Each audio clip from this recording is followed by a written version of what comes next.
Tiago 5, do verso 1 ao verso de número 11, diz assim o texto da palavra de Deus. Atendei agora, ricos, chorai, lamentando por causa das vossas desventuras que vos sobrevirão.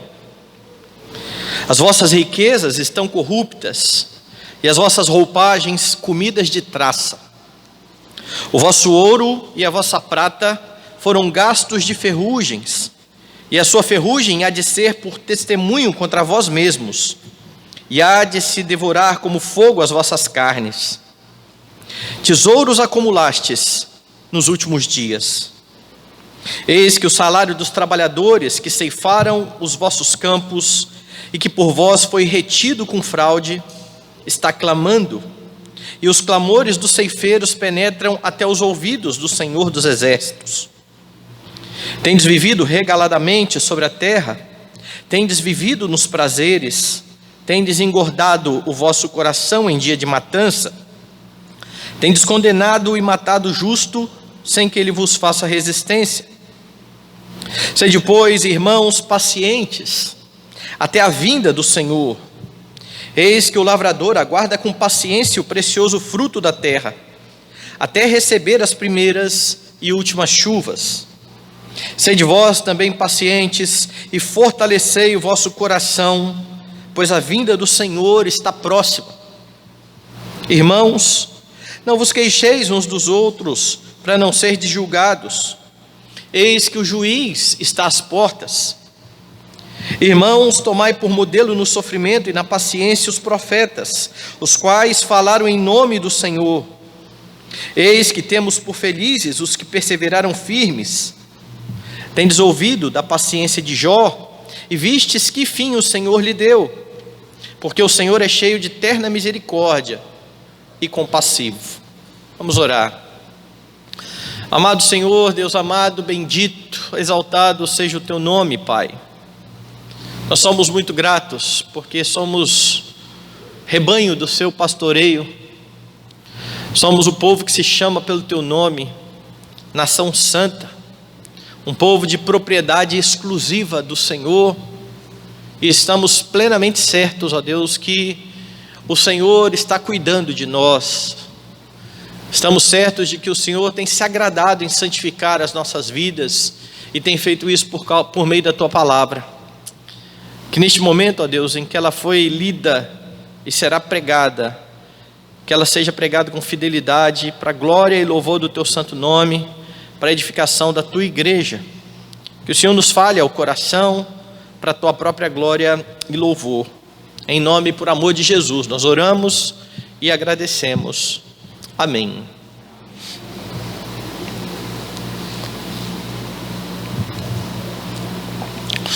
Meus irmãos, o tema dessa série, o tema geral dessa série em Tiago, que chega agora no último capítulo, é a fé na prática. E nós poderíamos nos perguntar como é que deve ser a vida cristã na prática. O que é preciso evitar, o que nos é ordenado a fazer. E essas perguntas são importantes porque há muitos crentes que têm vivido, vêm para a igreja, estão no meio do povo de Deus, mas têm vivido de qualquer forma, não têm observado aquilo que a Escritura tem para direcionamento do povo de Deus. E o texto que nós lemos essa noite nos ajuda a pensar a respeito disso.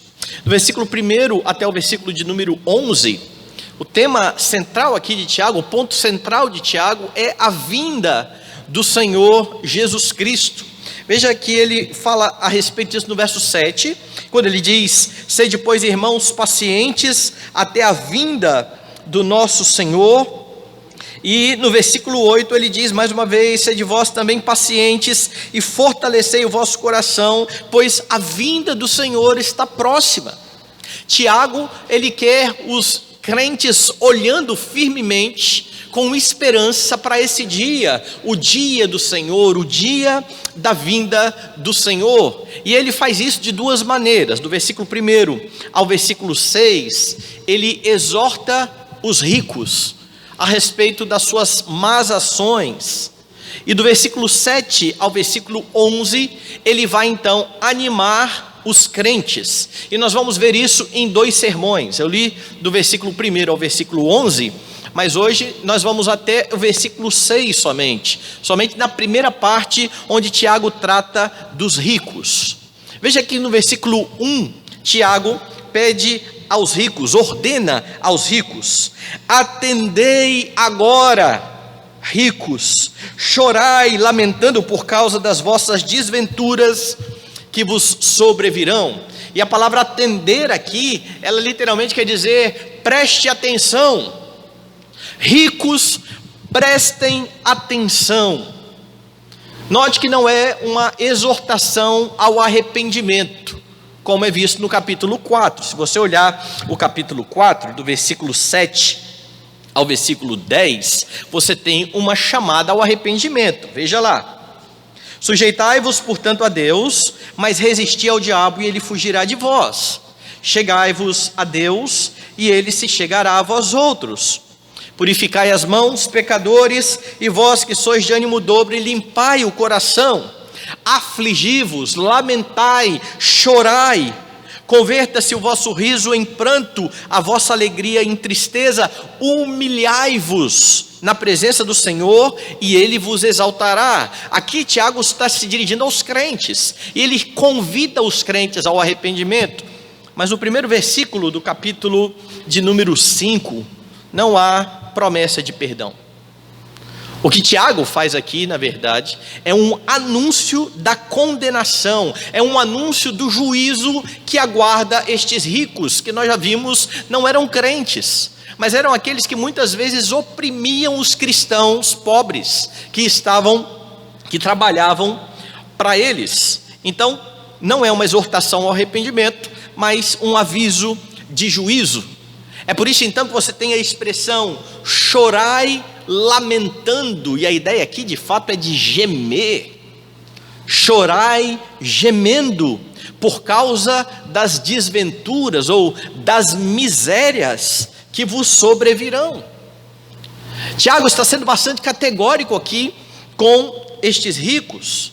Estes ricos eram donos de terras, eles exploravam os pobres, e Tiago está dizendo: olha, não há escapatória para vocês, não há como se livrar do juízo vindouro.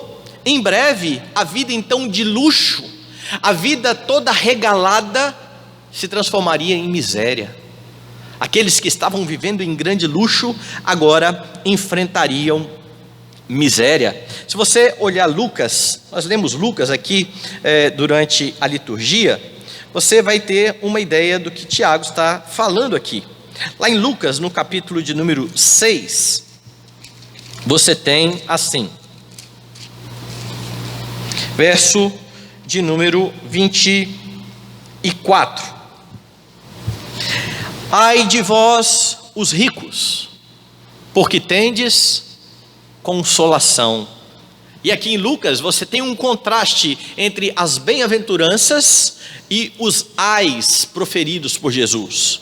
Nas bem-aventuranças, logo lá no início, verso 20, você tem: bem-aventurados vós os pobres, porque vosso é o reino de Deus. Mas na maldição, no ai, no verso 24, ai de vós os ricos, porque tendes a vossa consolação. De que consolação aqui Jesus está tratando? Exatamente das benesses que os ricos tinham e que aparentemente traziam um certo consolo, um certo conforto nessa vida. Se você for em Lucas ainda, no capítulo de número 16, você tem mais. Vá um pouquinho mais à frente aí, no Evangelho. No capítulo 16, você tem a história aqui do rico e do mendigo, que Jesus conta, dizendo, a partir do verso 19, que havia certo homem rico, que se vestia de púrpura, de linho finíssimo, todos os dias ele se regalava esplendidamente. Havia também certo mendigo chamado Lázaro, coberto de chagas, que jazia à porta daquele, e desejava alimentar-se das migalhas que caíam da mesa do rico, e até os cães vinham lamber-lhe as úlceras. Aconteceu morrer o mendigo e ser levado pelos anjos para o seio de Abraão. morreu também o rico e foi sepultado. No inferno, estando em tormentos, levantou os olhos e viu ao longe Abraão e Lázaro no seu seio. Então, clamando, disse: Pai Abraão, tem misericórdia de mim, e manda Lázaro que molhe em água a ponta do dedo e me refresque a língua, porque estou atormentado nesta chama. Perceba o verso 25. Disse, porém, Abraão: Filho, lembra-te que recebeste os teus bens em tua vida, o Lázaro igualmente os males. Agora, porém, aqui ele está consolado, tu em tormentos. Veja que Jesus está usando os mesmos termos que ele usa lá no ai proferido contra os ricos. Ai de vós ricos, porque vocês têm o consolo de vocês. E aqui nessa história você tem um rico em tormentos sendo negado o seu consolo. Então a perspectiva de Tiago ali no capítulo 1 é a mesma perspectiva aqui de Jesus. Não há escapatória para estes. É incerto, nós não sabemos se esses ricos não crentes ouviram ou não ouviram a exortação de Tiago, no sentido de fato de tomar conhecimento da mensagem, e não no ouvido de atender à mensagem. Nós não sabemos se essa mensagem chegou nestas pessoas, mas o simples fato de Tiago estar anunciando numa carta à igreja a condenação destes que confiavam nas riquezas e que exploravam os mais pobres, trazia consolo para os crentes, para aqueles que estavam sendo de fato muitas vezes humilhados, para aqueles que estavam muitas vezes sendo explorados. É por isso que o texto instrui sobre como é que você deve viver enquanto você aguarda a vinda do Senhor. Como é que você precisa viver? Então a exortação de Tiago aos ricos, sobre o que os ricos não deveriam fazer, nos mostram como é que deve ser a nossa vida. Como é que você percebe isso no texto? Primeira coisa que você percebe é Tiago dizendo: não confie nas riquezas. Versos 2 e 3. As vossas riquezas estão corruptas, as vossas roupagens comidas de traça. O vosso ouro e a vossa prata foram gastos de ferrugens, e a sua ferrugem há de ser por testemunho contra vós mesmos, e há de devorar como fogo as vossas carnes. Tesouros acumulastes nos últimos dias. No fim do verso de número 3, Tiago faz uma afirmação que lembra aquilo que Jesus falou no Sermão do Monte. Quando Tiago diz: tesouros acumulastes nos últimos tempos, parece que Tiago está ecoando aquela palavra de Jesus: não ajuntei para vós outros tesouros sobre a terra, onde a traça e a ferrugem corrói, onde ladrões escavam e roubam, mas ajuntai para vós tesouros no céu. Esse a traça não corrói, não corrói, o ladrão não pode escavar e roubar. Tiago então segue de perto, mais uma vez aqui, o ensino do Sermão do Monte. Quando Jesus ensinou sobre isso no Sermão do Monte, falando: olha, ajuntem tesouros no céu, ele disse que deveria ser assim, porque os tesouros acumulados na terra, eles têm um caráter perecível, vulnerável, enquanto os do céu são eternos. Os tesouros ajuntados na terra, eles vão na mesma velocidade que eles vêm. Eles podem ser roubados, eles podem ser corroídos, e aqueles que confiavam nos tesouros da terra, segundo o que Jesus ensina lá, estariam então ansiosos por confiar nessa riqueza terrena. Devido à instabilidade do tesouro, dessa riqueza, sempre vai haver preocupação para aqueles que confiam nos tesouros. E da mesma forma que Jesus faz, mostrando a inutilidade desses tesouros terrenos, Tiago está fazendo aqui então na sua epístola. Mas ele está então de olho na vinda do Senhor, onde as misérias, onde o castigo reservado para o ímpio finalmente vai alcançá-lo. Veja que este rico, ele está acumulando estes tesouros na esperança de ter nesse tesouro a sua segurança. E em breve ele terá sobre si a condenação, o castigo. O que Tiago está colocando aqui é: naquele dia, no dia do juízo, para que servirão estes tesouros? Para que vai servir isso que vocês estão acumulando? E ele vai demonstrar que para nada.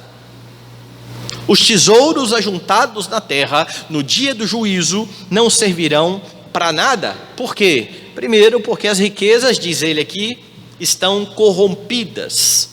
Lembre que naquele tempo as heranças e a riqueza era medida de forma bem diferente da dos nossos dias, certo? Quando você tem o relato, por exemplo, da riqueza de Jó, fala lá da quantidade de cabeça de gado que ele tinha e de tudo isso. Então não era incomum aqui no primeiro século o recebimento de herança de roupas que duravam muito tempo. Os ricos tinham muitas roupas, ao passo que os pobres tinham praticamente a roupa do corpo. Não havia o que deixar. Daí então você entender por que Jesus fala que esses tesouros ajuntados na terra podem ser comidos por traça. As roupas eram dadas como herança, gado, metais preciosos, ouro, prata. Veja que Tiago está usando os mesmos exemplos que Jesus usa no Sermão do Monte. Então ferrugem e traça aqui no texto de Tiago tem o mesmo sentido de ferrugem e traça lá no texto do Sermão do Monte, apontando então para tudo aquilo que leva os bens materiais a perderem o seu valor. Ferrugem e traça aponta exatamente para isso. Qualquer coisa que faça as suas posses perderem o valor e serem nada.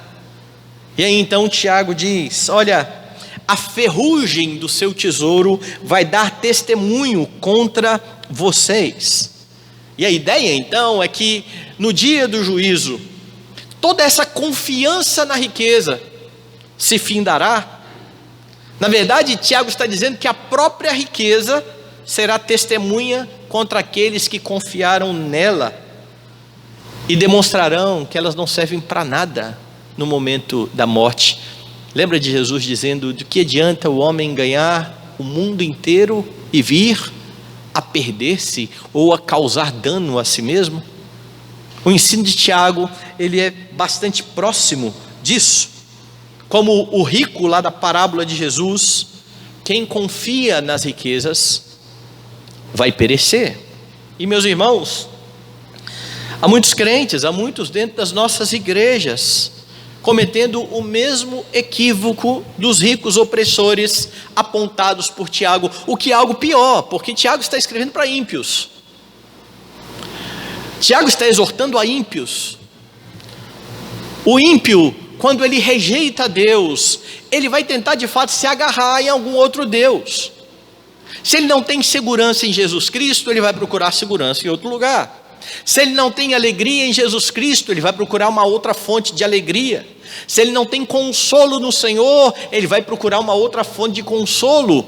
O problema é quando os crentes que têm tudo isso começam a se comportar dessa maneira e começam a confiar nos tesouros da terra, começam a confiar nas suas posses. Há muitos dentro das igrejas professando a fé em Cristo, mas que acham que estão acima dos outros irmãos e que todos dependem deles porque eles têm posses, porque eles trabalham e ganham o seu dinheiro e muitas vezes ganham mais do que os outros irmãos. É por isso que não é incomum nas igrejas membros da igreja ameaçarem sair da igreja se as coisas não mudarem. Olha, não estou gostando do jeito que está, que as coisas estão acontecendo aqui nessa igreja, não, eu vou embora, eu vou tirar o meu dízimo daqui. Não é incomum, isso é mais comum do que se imagina. Famílias ricas que se portam como donas da igreja, como se fossem as donas da igreja. A igreja precisa caminhar como aquelas famílias determinam, porque afinal de contas, quem manda aqui sou eu, quem sustenta a igreja sou eu. E pessoas que fazem desta forma estão como os ricos aqui, confiando nas suas possessões, colocando a sua esperança nas suas possessões, e têm tentado usar aquilo que eles têm e que é bênção de Deus, não para servir o próximo, mas para humilhar, para subjugar, para controlar, para ameaçar. Os crentes precisam lembrar que a riqueza, ela não é ruim em si mesma. A riqueza é bênção. Mas se você não estiver bem firmado em Jesus Cristo, mas se você não entender que o seu maior tesouro é o Senhor Jesus Cristo, você facilmente pode ser seduzido. Você facilmente pode começar a colocar toda a sua esperança naquilo que você tem, nas suas possessões. E quando você faz isso, você está transformando a bênção de Deus num ídolo, num falso Deus, naquilo que de fato manda na sua vida e faz você agir da forma como você tem agido. Riqueza é bênção, mas você não pode confiar nas possessões, deixando de lado ao Senhor Jesus Cristo.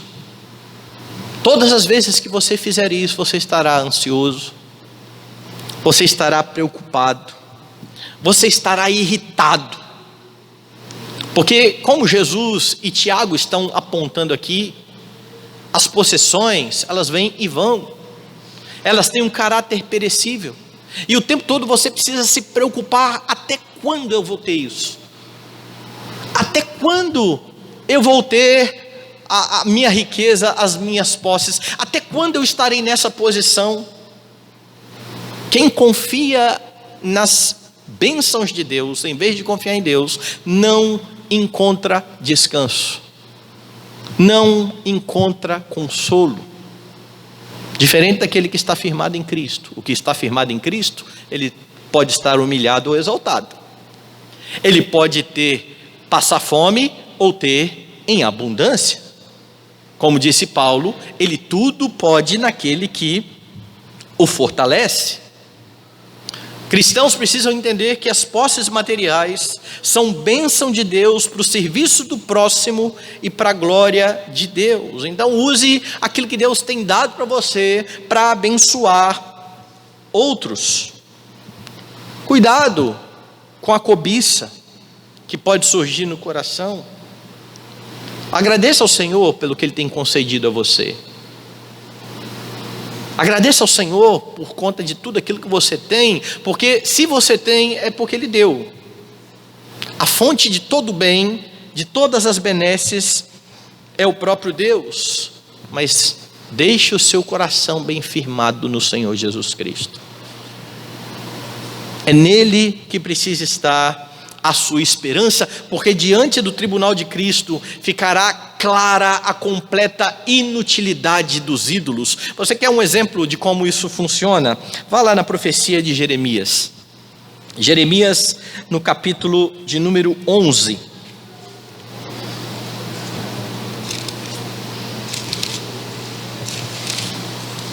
E aqui você tem o seguinte: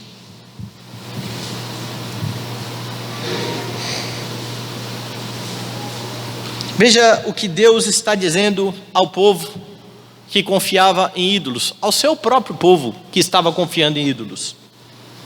Verso 11: portanto, assim diz o Senhor, eis que trarei mal sobre eles, de que não poderão escapar, clamarão a mim, porém não os ouvirei. Então as cidades de Judá e os habitantes de Jerusalém irão aos deuses a quem eles queimaram incenso, e a eles clamarão, porém estes de nenhuma sorte os livrarão do tempo do seu mal. Percebe?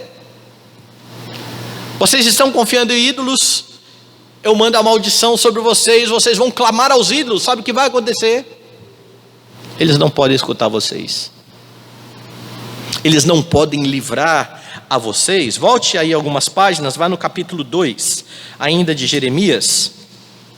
E lá no capítulo 2, você tem assim, nos versos 26 a 28.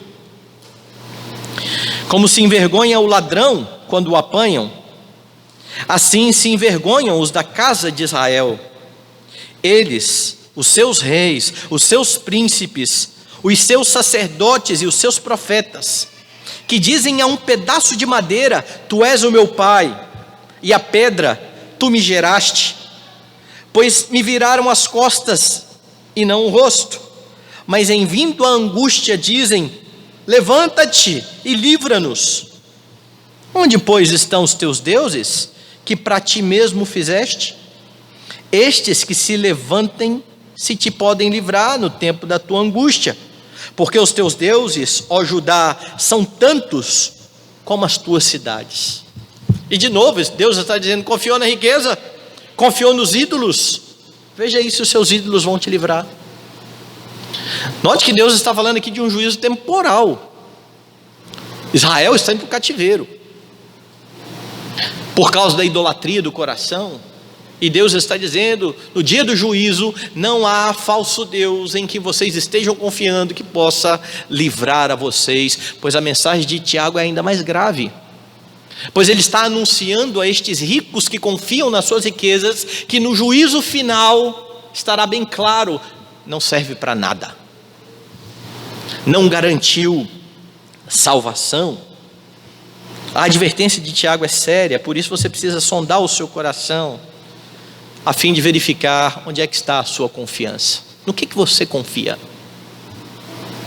Você confia no Deus que te salvou e que tem sustentado a sua vida e que tem sido a fonte de todas as bênçãos que você tem?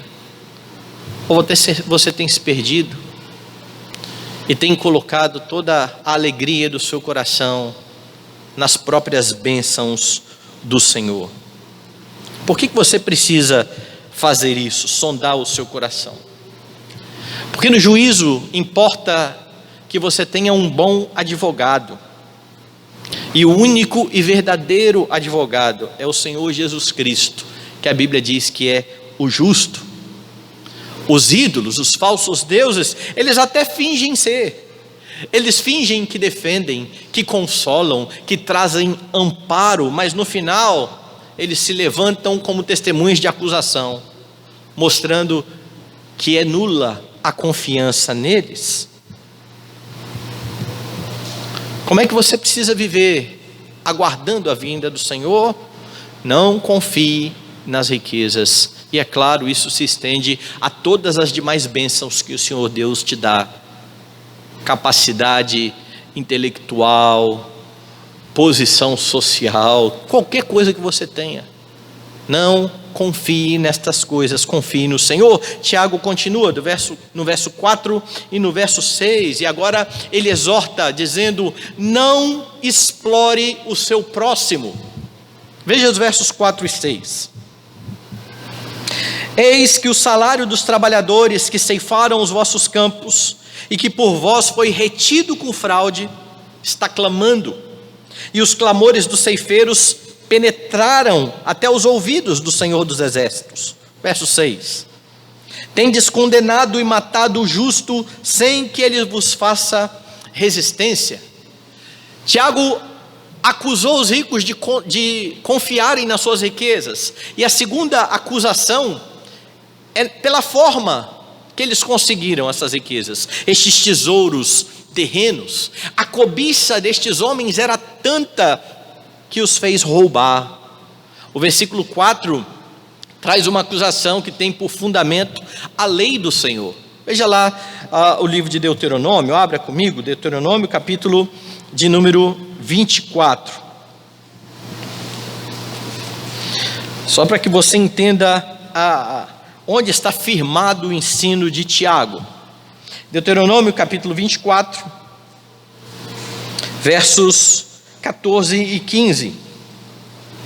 Não oprimirás o jornaleiro, pobre e necessitado, seja ele teu irmão ou estrangeiro que está na tua terra e na tua cidade.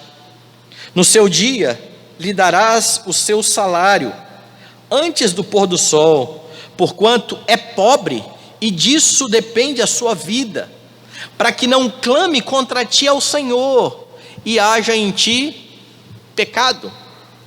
Os empregados do Antigo Testamento, eles eram assalariados, e eles recebiam diariamente.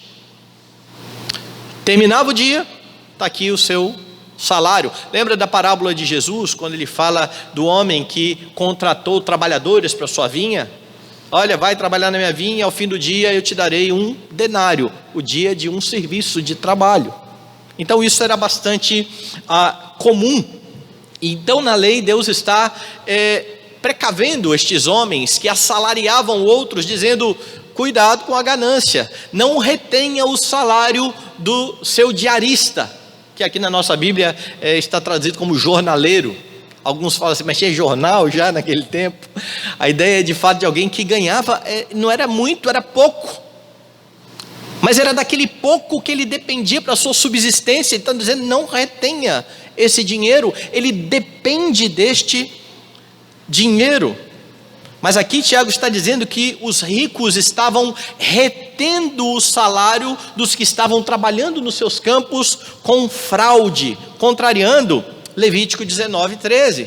Lá em Levítico 19:13 você lê assim: não oprimirás o teu próximo, nem o roubarás, a paga do jornaleiro não ficará contigo até pela manhã.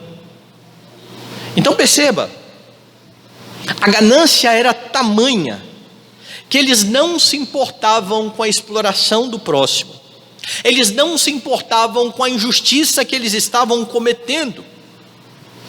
Aqui então está um claro exemplo daquilo que a queda fez com o homem.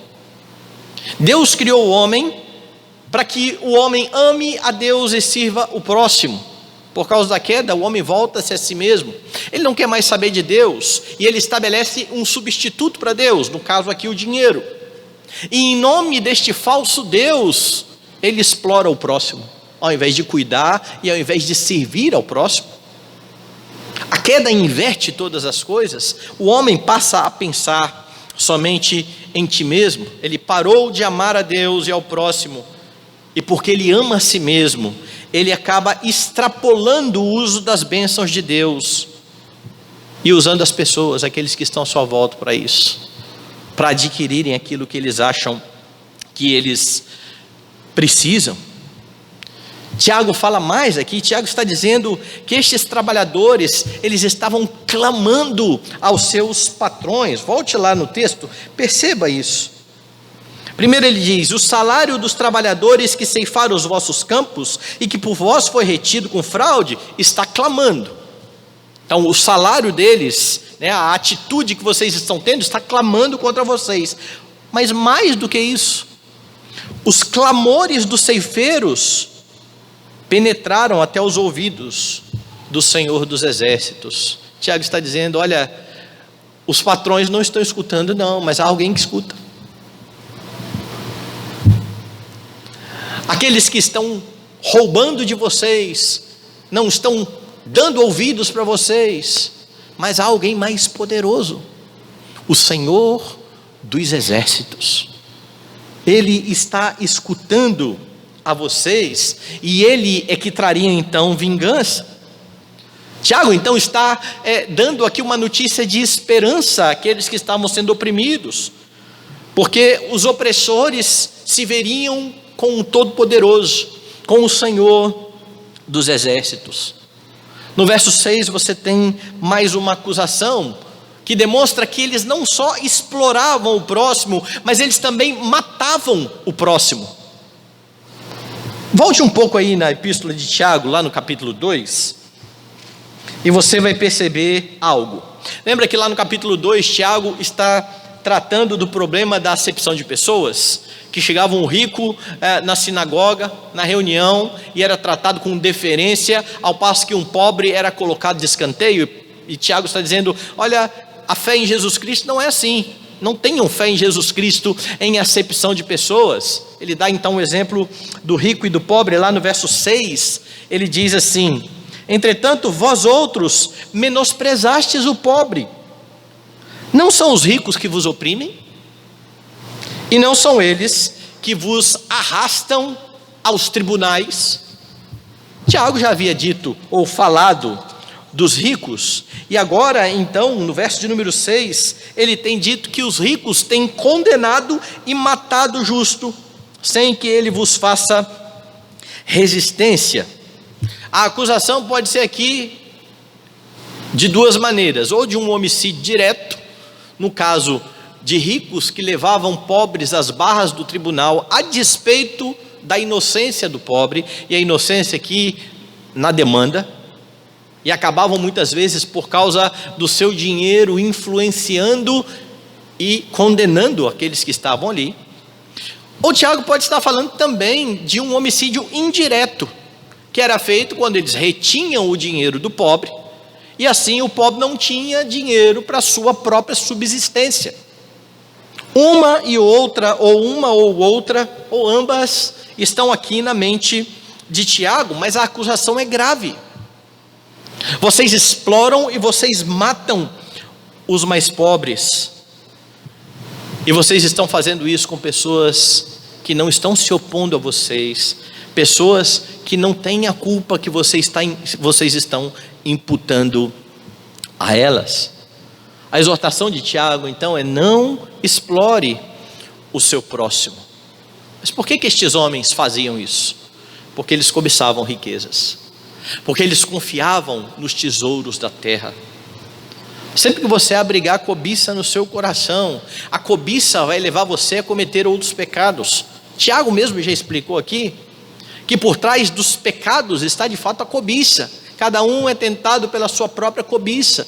Quando esta o atrai e o seduz, todo pecado nasce desse primeiro pecado, que é cobiçar, ou seja, desejar de forma desenfreada, a ponto de sequer ligar para aquilo que Deus diz, para aquilo que Deus estabelece em sua palavra. Eu quero e eu vou ter a qualquer custo, mesmo que eu precise quebrar uma lei de Deus, mesmo que para isso eu passe por cima de um mandamento do Senhor, eu conseguirei o que eu quero, o que eu tanto almejo, o que eu tanto desejo. Eu me lembro que na minha adolescência, a inflação ela era bastante alta no Brasil, gritante, e o dinheiro ele desvalorizava de um dia para o outro, era um negócio absurdo. Eu lembro de estar no supermercado e tinha uma profissão que não tem mais hoje, que é o remarcador. Lembra que o pessoal ia lá remarcando mercadoria o tempo todo, porque mudava o preço de fato de um dia para o outro, o dinheiro não valia coisa nenhuma. O que acontecia muitas vezes? Havia pessoas responsáveis pelo pagamento de muitos na firma, e aí então eles pegavam aquele dinheiro que era para pagar os funcionários, colocavam na caderneta de poupança um dia ou 2 dias, e em 1 ou 2 dias o dinheiro rendia.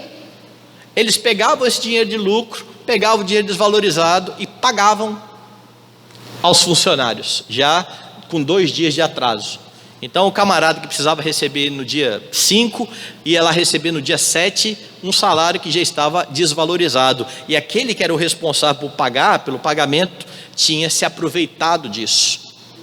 Hoje você não tem muito este tipo de problema, mas há outras formas de injustiça. Há outras formas de injustiça. Se você é patrão, então, não explore aqueles que trabalham para você. Não exija além daquilo que é justo daqueles que trabalham para você. Não se fie na sua condição. Não se coloque simplesmente como superiores. Lembrem-se que o Senhor é o Senhor de vocês e daqueles que trabalham para vocês. Os patrões, segundo Efésios, precisam trabalhar nessa perspectiva. Cuidado se você é patrão com a exploração. Como eu disse, não exija mais daquilo que é justo dos que trabalham.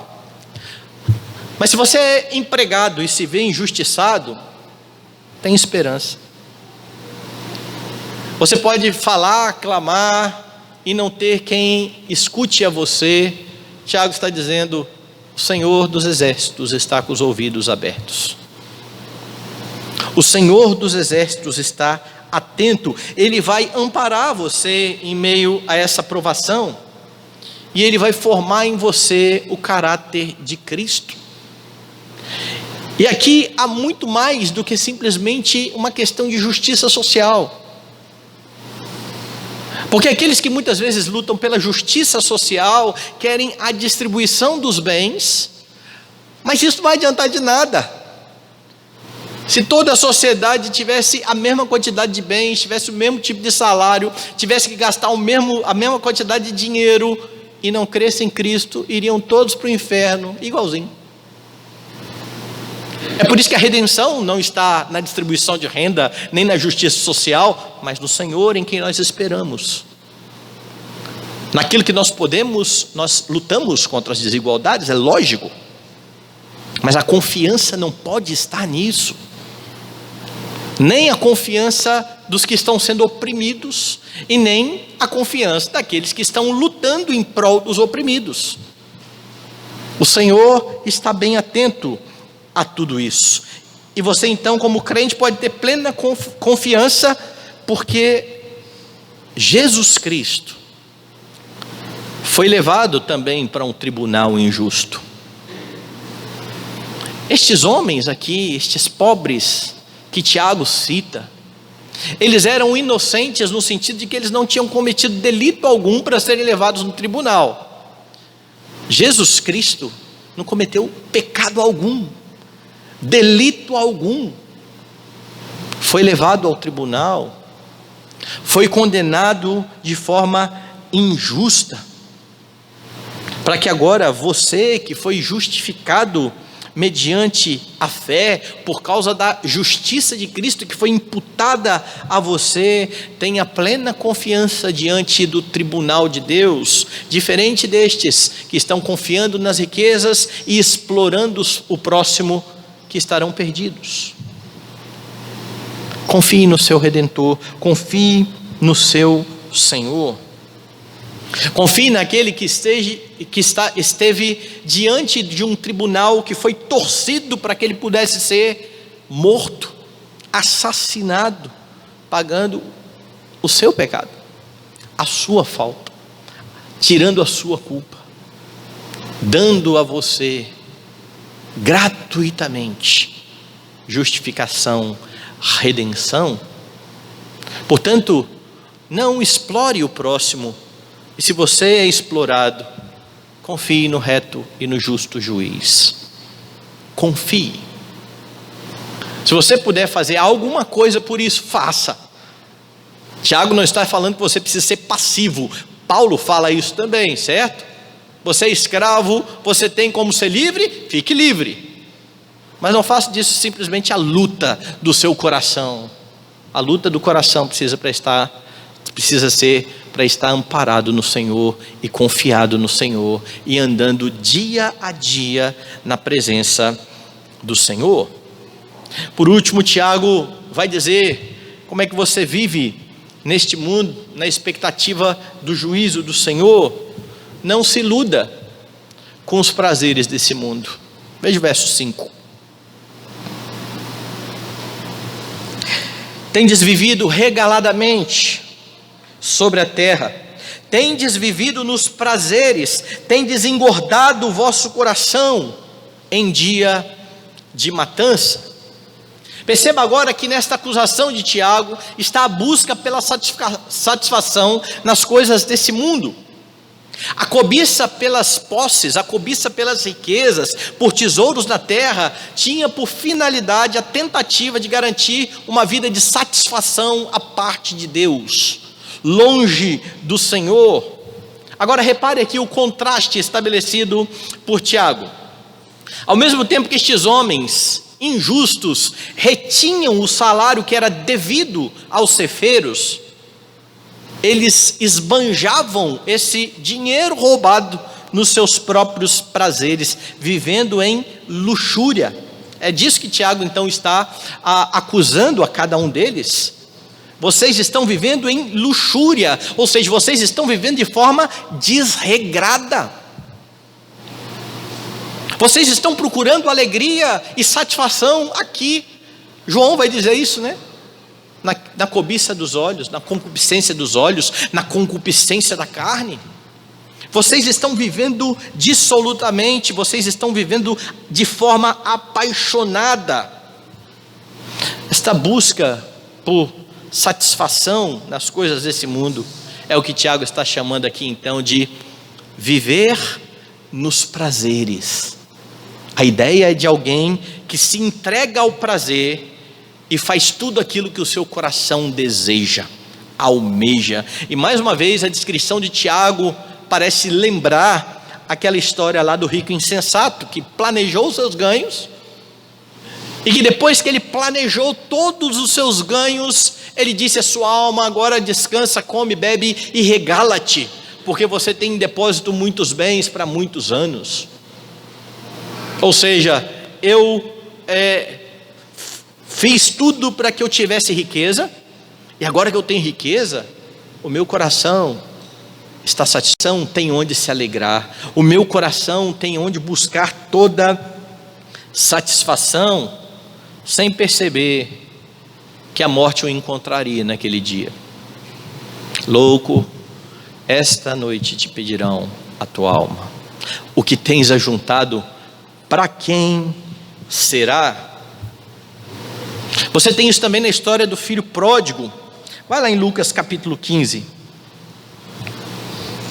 O filho pródigo de igual forma esteve iludido com os prazeres desse mundo. Jesus conta a história de um filho que chegou para o pai e disse: me dê a parte da herança que me cabe, certo? E aí então Jesus vai chegar em certo ponto da história e vai dizer assim, eu vou ler do verso 11 para você entender o contexto. Continuou: certo homem tinha 2 filhos. O mais moço deles disse ao pai: pai, dá-me a parte dos bens que me cabe. E ele lhes repartiu os haveres. Passados não muitos dias, o filho mais moço, ajuntando tudo o que era seu, partiu para uma terra distante e lá dissipou todos os seus bens, vivendo dissolutamente. É desse jeito que os ricos estão vivendo lá no tempo de Tiago, colocando toda a confiança do seu coração nos prazeres deste mundo. Aquele homem, aquele filho pródigo, precisou perder tudo, precisou chegar numa situação terrível para lembrar que na casa do seu pai ele já tinha tudo aquilo de que ele tinha necessidade. Ele não precisava ter deixado a casa do seu pai em busca de nada, de satisfação alguma. Volte lá em Tiago.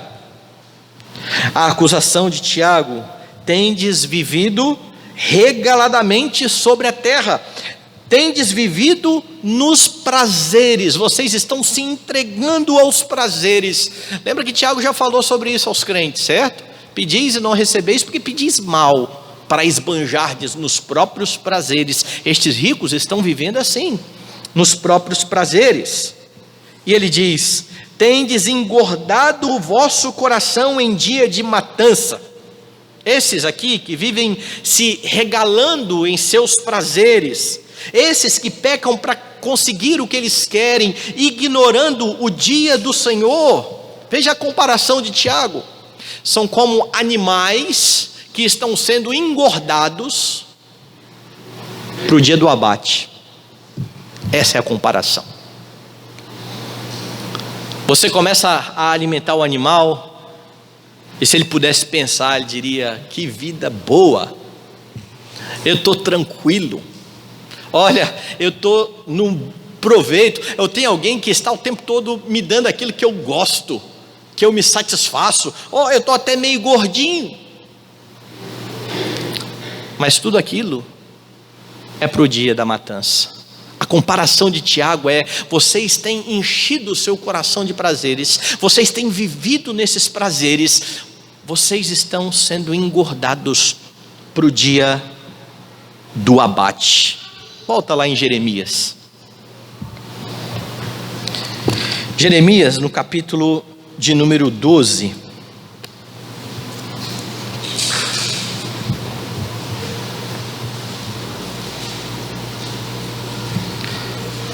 Verso 1: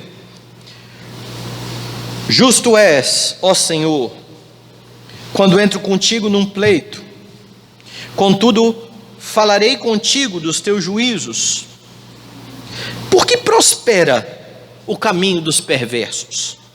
e vivem em paz todos os que procedem perfidamente. Veja a queixa de Jeremias: Senhor, por que esses ímpios, esse povo que vive longe do Senhor, sem levar em conta ao Senhor, por que eles estão tranquilos? Verso 2: plantaste-os, e eles deitaram raízes, crescem, dão fruto, tente nos lábios, mas longe do coração. Essa foi a acusação de Jesus aos fariseus hipócritas: esse povo me honra com os lábios, o coração está distante de mim. Verso 3: mas tu, ó Senhor, me conheces, tu me vês e provas o que sente o meu coração para contigo. E aí, então vem a oração de Jeremias: arranca-os como ovelhas para o matadouro e destina-os para o dia da matança. Jeremias agora está dizendo: o final é esse.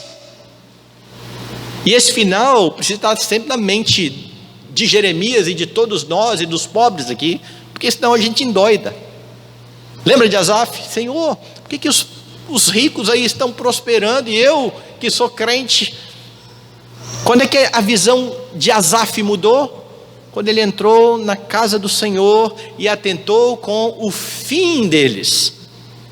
Eles serão julgados, eles estarão diante do juízo do Senhor. E Asaf diz: eu estarei na presença do Senhor para todo sempre. Jeremias está fazendo a mesma constatação aqui. E Tiago então está dizendo àqueles ricos: vocês estão engordando nos seus prazeres, mas vocês estão sendo engordados para o dia do abate. Os prazeres desse mundo, eles iludem, porque eles são passageiros, e eles servem para que se acumule condenação no dia do juízo do Senhor. E a pergunta precisa ser aqui: onde é que você tem buscado a sua satisfação? Onde é que o seu coração tem buscado alegria, prazer? É no Senhor? São nas coisas desse mundo? Há muitos crentes sucumbindo, enfraquecendo-se na fé, pois em vez de buscarem satisfação em Jesus Cristo, estão buscando aqui, nas coisas deste mundo. E aí você ouve então os discursos: eu sou jovem, pastor, eu preciso de diversão, eu estou nessa fase ainda da minha vida, eu preciso de diversão, sou bem jovem, ou sou homem, preciso de sexo, eu sou uma mulher solteira, eu preciso ter as minhas necessidades também sexuais satisfeitas. Ou ainda, eu mereço um pouco de alegria, proporcionado pela comida, pela bebida, ou por qualquer outro prazer, que, diga-se de passagem, não são ruins e não são más, são todas dádivas de Deus. Foi Deus quem deu a nós capacidade de nos alegrar, disposição para nos entreter. Foi Deus quem deu o sexo, foi Deus quem deu comida, foi Deus quem deu bebida, foi Deus que deu todos os outros prazeres. Deus nos fez com capacidade de ter alegria em muitas coisas, naquilo que nós ouvimos, naquilo que nós vemos, percebemos. Mas o fim da nossa vida não é esse. O fim principal do homem, como nós confessamos como fé, é glorificar a Deus e gozá-lo para sempre. E enquanto nós usufruímos daquilo que Deus nos deu, nós precisamos estar adorando, alegrando a Deus. É por isso que lá em Eclesiastes, depois de descrever todas as coisas e falar que tudo é vaidade, você vai ter Salomão terminando de uma forma interessantíssima. Dá uma olhada lá em Eclesiastes, no capítulo de número 11, finalzinho do capítulo de número 11. Veja o que ele diz: alegra-te, jovem, na tua juventude, recreie-se o teu coração nos dias da tua mocidade, anda pelos caminhos que satisfazem ao teu coração e agradam aos teus olhos. Sabe, porém, que de todas estas coisas Deus te pedirá contas. Afasta, pois, do teu coração o desgosto, remove da tua carne a dor, porque a juventude e a primavera da vida são vaidade. E vaidade aqui, coisa vã. É um fim em si mesmo, se você vive só para isso, deixando de lado o Senhor. E ele continua: lembra-te do teu Criador nos dias da tua mocidade, antes que venham os maus dias e cheguem os anos dos quais dirás: não tenho neles prazer.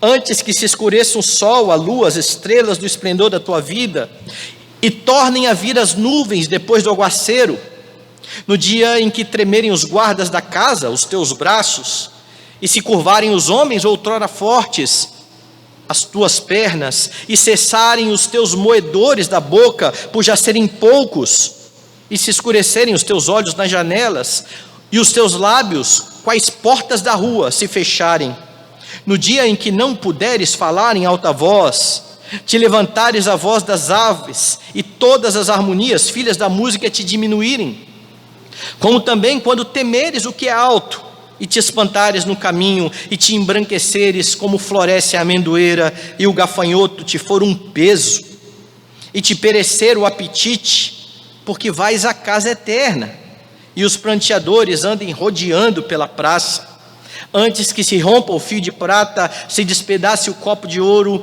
e se quebre o cântaro junto à fome, e se desfaça a roda junto ao poço, e o pó volte à terra como era, e o espírito volte a Deus, que o deu. Vaidade de vaidades, diz o pregador, tudo é vaidade. O que Salomão está dizendo é: cuidado a forma como você vive aqui, isso aqui não é o fim, você um dia se deparará com o Senhor, que pedirá conta.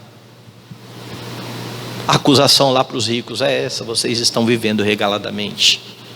E nós que somos cristãos, irmãos, precisamos lembrar que é em Cristo que está a nossa satisfação.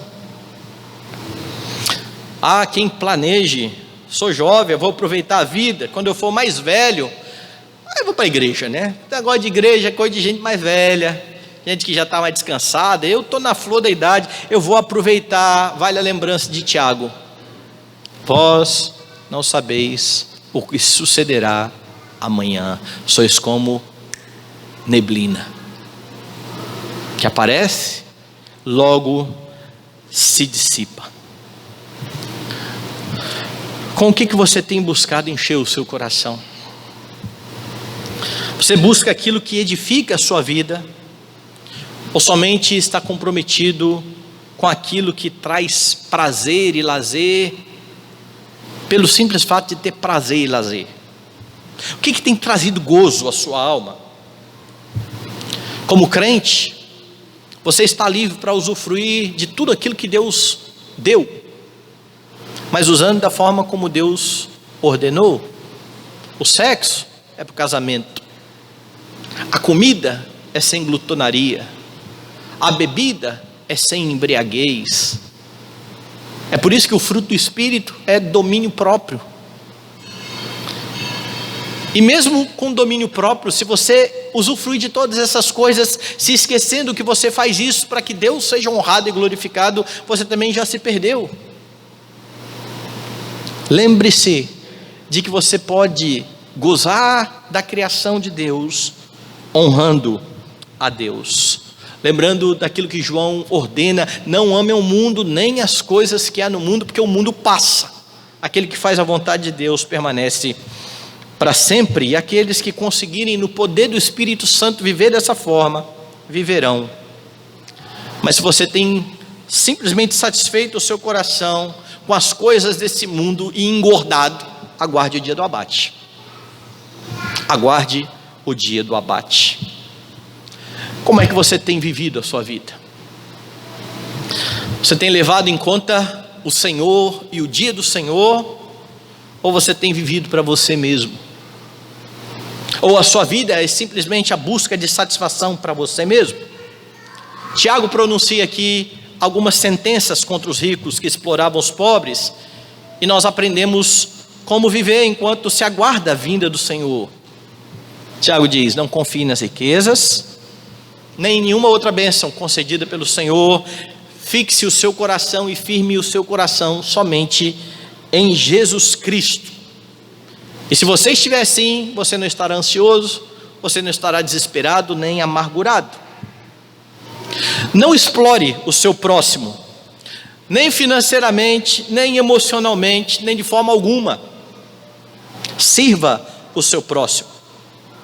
Aqueles que veem no seu próximo somente uma oportunidade para satisfazer o seu coração, levar a cabo os seus planos e projetos, estão pensando só em si mesmos, mas o Senhor, o justo juiz, te chama para servir, te chama para amar a Ele e para servir ao próximo. Tiago também diz: não se iluda com os prazeres do mundo. Se você já está em Cristo, você tem tudo o que é suficiente para a sua vida e para a sua piedade. Nele você tem alegria, nele você tem satisfação, nele você tem segurança, nele você tem tudo o que é necessário para a sua vida. Não troque a alegria eterna que você tem em Cristo pela alegria passageira oferecida por este mundo. Jesus, ao ser condenado e morto injustamente, trouxe a você libertação, a fim de que você encontre nele toda satisfação pela qual você anseia. Fora de Cristo, não há água que mate a sede, não há pão que sacie a fome, mas vivendo para a glória dele, você será um bem-aventurado diante dele no juízo final.